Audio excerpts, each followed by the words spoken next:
In this specific video, our presenter Joshua is going to explain to you in detail why those courses that you have been creating are failing and not making you any money, and exactly how to simply correct it. You don't want to miss this one. So take it away, Josh. Thanks, Peter. Let's be real for a second. The online course industry, it's this massive billion-dollar promise, right? For creators, it's the dream of passive income, freedom. For students, it's the key to unlocking some life-changing new skill. But if that's the dream, why does it so often end up as a nightmare of zero sales and half-finished modules? So what's going on here? Where is the disconnect? Well, that's what we're going to break down. Whoa, okay. The course didn't fail you. You failed the course. That's a pretty bold statement, isn't it? It kind of stings a little, but it gets right to the absolute heart of what we're talking about today. If you've ever bought a course and felt totally let down, we need to unpack this idea. And look, this isn't about pointing fingers or assigning blame. It's about finding that exact point where it all goes wrong so we can actually fix it. And this right here, this is the core conflict, isn't it? On one side, you've got this incredible, inspiring dream. But on the other, the harsh, frustrating reality that so many people face. Whether you're a creator staring at a dashboard with zero sales, or you're a student with a hard drive that's basically a graveyard for courses you never finished. This gap, this is where all that frustration lives.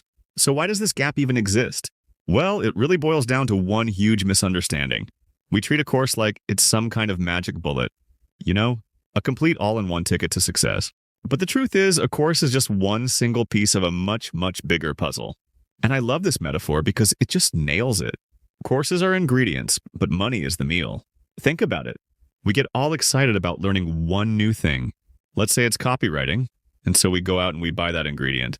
But the goal, making money, that's the whole meal. You can't make a gourmet meal with just a bag of flour. You need the eggs, the sugar, the recipe, the oven, the whole shebang. We're just collecting ingredients, but we're never actually cooking the dinner. Okay, so let's picture it like this. This is the bridge of skills. You're over here on one side of the river. Your goal, let's call it making money, is way over on the other side. To get there, you've got to build a bridge, and every brick is a skill. So you lay down a solid branding brick, a good copywriting brick, maybe an offer creation brick. But then what? You've got these huge gaping holes. You're still stuck. You can't get across. And that's the key takeaway right there. You simply cannot cross a bridge that's missing bricks. The issue isn't that your copywriting brick was bad. The problem is you're missing the sales brick and the marketing brick and the audience building brick. The failure isn't in the tool you bought. It's in the fact that your toolkit is incomplete. All right, so that's the student side of the coin. But what if you're the one making the course? You've poured your heart and soul into this project, and you're just hearing crickets. So now we're going to flip the script and look at the fatal flaws from the creator's side. The mistakes that kill a course before it even has a chance. And make no mistake, this is a massive problem over 90%. Just let that sink in for a second. The vast, vast majority of online courses fail to get any kind of real traction. And it's almost never because the content is bad. It's because of a few critical but totally fixable mistakes in their strategy. This is it. This is, without a doubt, the #1 killer of online courses. Creators get so passionate about their ideas, so wrapped up in their own project that they forget to ask the single most important question. Is there a group of people with a painful, urgent problem that they are willing to pay money to solve? Your passion is great, but passion doesn't guarantee a mark. So the fix is actually simple, but it's the one step so many people skip. You have to validate your idea before you build a single thing. You've got to shift your entire mindset from what do I want to teach to what is a burning, painful problem for a specific group of people. And don't guess. Talk to them. Do surveys. Even better, use SEO tools to see the exact words people are typing into Google. They're literally handing you a roadmap to their problems. All right, so let's say you did your homework. You validated your idea. You've got a great course that solves a real problem. And you're still at zero sales. The next likely culprit, your path to purchase is a dead end. You can't just put a buy now button on a website and cross your fingers. It doesn't work that way. You need to build a clear path for people to follow. Think of it from their perspective. First, that they find you somewhere, an ad, a social media post. Then you offer them something really valuable for free, a freebie on a landing page in exchange for their email. Next, and this is key, you don't just spam them. You build trust with a few helpful, valuable emails, and only then do you present them with a compelling sales page. See how each step logically leads to the next? You're guiding them from stranger to customer. So we've identified the core issues for students and for creators.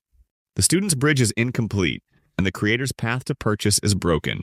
Now, for the good part, let's dive into the execution blueprint to price the actual actionable steps to fix both sides of this equation. Okay, for students, Emma, the new game plan is all about surgical precision, not hoarding information.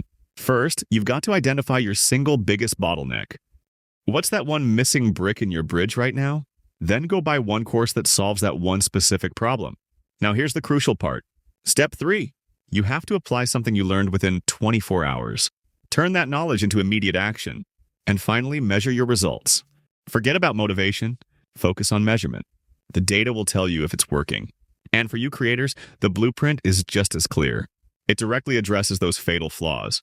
Number 1, validate your demand first. I can't say it enough. Don't record anything until you know for a fact people will pay for it. Number 2, build that simple, effective sales funnel we just talked about.